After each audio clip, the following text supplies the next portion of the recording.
Well, good morning guys and welcome to the channel and welcome back if you've watched before. Now this is a quick video, it's a quick update, it's a quick teaser on this, which is the Honda Hornet Scrambler style build, which I started last year. Now I've done nothing on it since Christmas because I've been building my ultimate dream workshop. So nothing's been done on it at all and I can't wait to get going again. Now I've got today and tomorrow all day, I've got all the time in the world to get back on with the project. I'm going to get it all stripped apart, laid out over the floor, so I can finish all the fabrication on the frame and all the customization parts, and then we can start putting it back together with all the trick bits, the knobbly tires and all that jazz.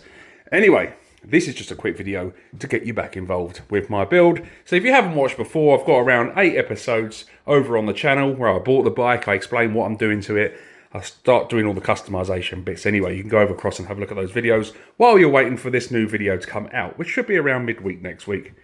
So I'm going to get my tunes on, get the tools out, and I'm going to get this stripped all apart and laid out over the floor. This bike is going out. This is James's bike. That's been sold, so that's off out today. So I'll be able to do my new Honda Hornet Scrambler build on my new workbench here, which you'll see in action on the new video. Anyway, I won't ramble on. I'm going to get on with stripping this bike apart, and I hope to see all you guys in the next episode where this thing is going to be pretty damn epic.